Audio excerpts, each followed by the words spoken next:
Nous allons voir dans cette vidéo ce que je n'ai pas traité dans la vidéo précédente, à savoir le calcul de l'aire d'un cône. L'aire donc totale des faces.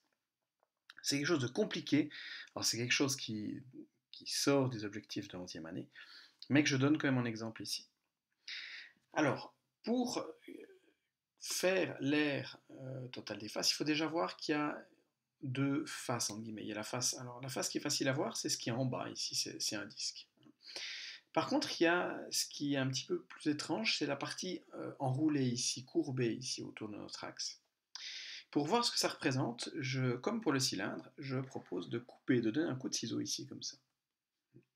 Et puis ce qu'on va faire, c'est qu'on va dérouler ici, des deux côtés, notre face, et puis on va obtenir, et je pense que vous pouvez facilement vous en convaincre, on va obtenir un secteur de disque comme ça. Vous pouvez tenter l'expérience avec une feuille, vous prenez un secteur de disque comme ça, vous rabaissez, hein, vous courbez ça de sorte à ce que ce segment, cette arête, aille sur celle-ci, et puis vous obtenez un cône. Donc calculer l'aire totale d'un cône, hein, ça revient à calculer l'aire d'un secteur et l'aire d'un disque. Alors on se dit, ah, super, on a nos formules, c'est tout bon. Sauf qu'il y a quelques petits problèmes. Que valent les dimensions de ces deux choses? Alors tout d'abord, pour le disque, on a besoin juste du rayon. On a juste besoin du rayon du disque. Et puis ça tombe bien parce que le rayon du disque, on nous le donne, c'est 5. Donc on va pouvoir calculer facilement l'aire du disque.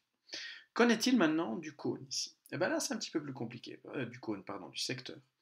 C'est un petit peu plus compliqué parce que le secteur, on a besoin de deux choses. On a besoin du rayon et puis on a besoin de l'angle. Et on nous donne ni l'un ni l'autre. Le rayon, c'est pas 5. Non, non, non. Et puis l'angle, c'est pas non plus l'angle qu'on verrait ici, par exemple. Mais le rayon, je peux l'identifier assez facilement ici dedans, parce que le rayon, c'est où j'ai coupé. Le rayon, c'est où j'ai coupé, donc ça veut dire que ça correspond à ceci. Et puis, on voit sur mon dessin apparaître un triangle rectangle, donc je peux appliquer le théorème de Pythagore. Alors j'y vais. Le rayon au carré, c'est donc 12 au carré, plus 5 au carré. Ce qui veut dire que si je cherche le rayon, je vais prendre la racine de 12 au carré plus 5 au carré, et ça me donne 13. Donc j'ai réussi à trouver le rayon ici. Alors c'est pas le rayon du cône, c'est le rayon de mon secteur. Ici, c'est cette partie jaune. Deuxième étape, je vais devoir trouver l'angle alpha ici. Alors pour ça, il faut regarder, je vais prendre une couleur, il faut regarder cette longueur ici. Alors, je vais essayer de faire ça autrement, comme ça. Où se retrouve cette partie bleue ici sur mon dessin? Eh bien en fait cette partie bleue c'est le cercle qui est là. Alors, je voulais vous en convaincre, mais c'est le cercle qui est là. Je vais aussi l'effacer, c'est vraiment pas beau.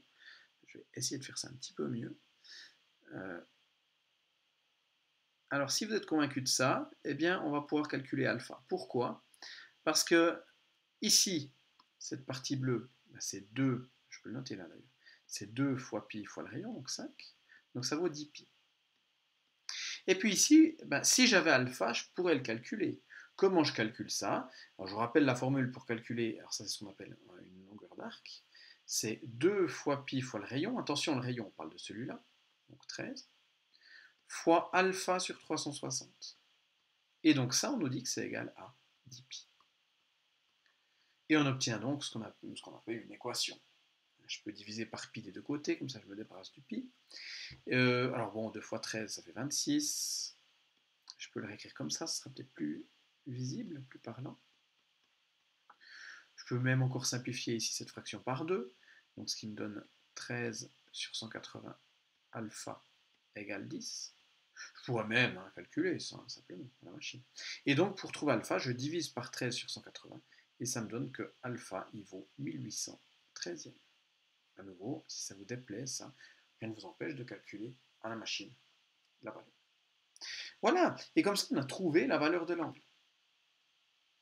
Et donc on a tout ce qu'il faut, on peut calculer l'aire du secteur. Alors j'y vais.